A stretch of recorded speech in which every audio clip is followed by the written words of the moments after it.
বন্ধুরা, ইলিশ মাছ রান্না করব। বেশি বড় নয়, খোকা ইলিশ, কিন্তু একদম টাটকা ফ্রেশ। তো এই ইলিশ মাছ আমি রান্না করব। এই যে সর্ষে বাটা, এখানে রাই সর্ষে, কালো সর্ষে বেটে নিয়েছি কাঁচা লঙ্কা দিয়ে, আর একটু পরিমাণ মতন নুন দিয়ে, আর একটু হলুদ দিয়ে নিয়েছি।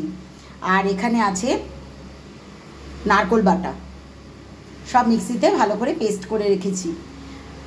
আর এই মুড়ো আমি আগে ভেজে তুলে রাখবো, আর কিছুটা তেল গরম হয়ে গেছে। এবার মুড়োগুলো ভালো করে ভেজে নিচ্ছি। তার সাথে লেজাগুলো একটু হালকা করে ভেজে নেব, কারণ মাছগুলো আমি একদমই হালকা করে ভেজে এই রান্নাটা করব।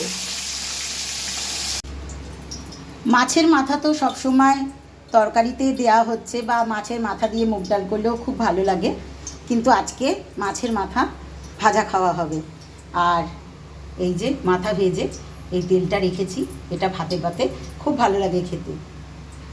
আর এখানে লেজাগুলো হালকা করে ভেজে রেখেছি, এটাও সর্ষের ঝালের মধ্যে দিয়ে দেব।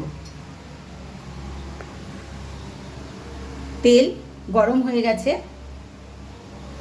এবার মাছগুলো শুধু এপিট ওপিট করে হালকা নেড়ে নেবে।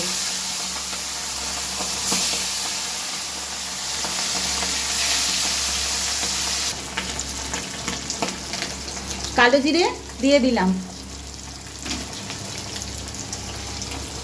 সর্ষে বাটা দিয়ে দিচ্ছি, সর্ষে কাঁচা লঙ্কা বাটা,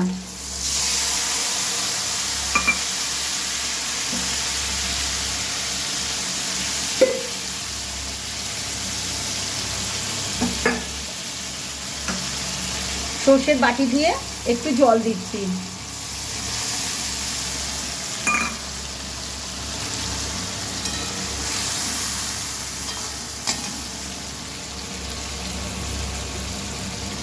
ভেজে রাখার লেজা দিয়ে দিলাম।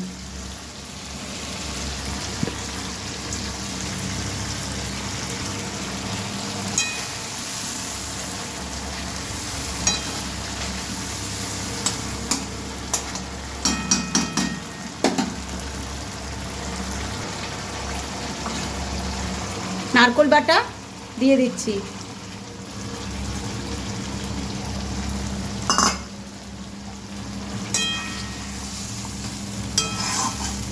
ছাঁকনি দিয়ে বেশিরভাগ নারকেলের ছিবড়েটা ফেলে দিয়েছি, এখানে নারকেলের দুধটাই বেশি আছে।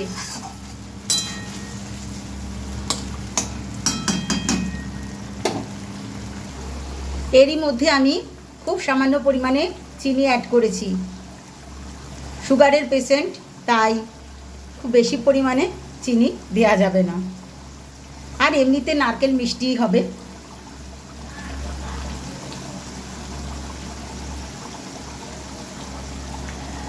একটু গরম জল দিয়ে দিলাম।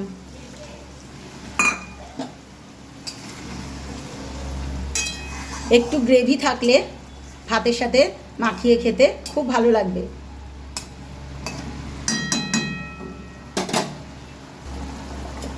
সর্ষের সাথে কাঁচা লঙ্কা বেটে নিয়েছি, তাই কয়েকটা গোটা কাঁচা লঙ্কা দিয়ে দিচ্ছি। সবাই তো ঝাল একরকম খায় না, যে বেশি খাবে সে এই কাঁচা লঙ্কা মেখে খেতে পারবে।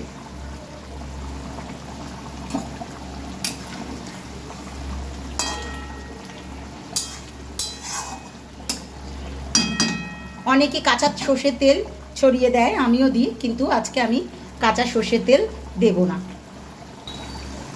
নারকেল সর্ষে দিয়ে ইলিশ মাছের ঝাল হয়ে গেছে বন্ধুরা।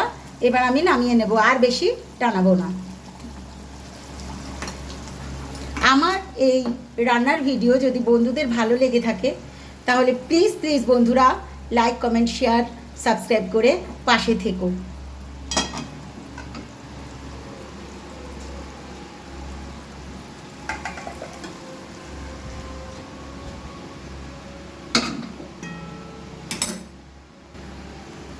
ইয়াম্মি টেস্টি সর্ষে নারকেল দিয়ে ইলিশ মাছের কারি হয়ে গেছে। গরম গরম ভাতের পাতে দারুণ দারুণ লাগবে। খেতে। ঠিক আছে বন্ধুরা, সকলে খুব ভালো থেকো, সুস্থ থেকো, আনন্দে থেকো, এই কামনা করি। টাটা।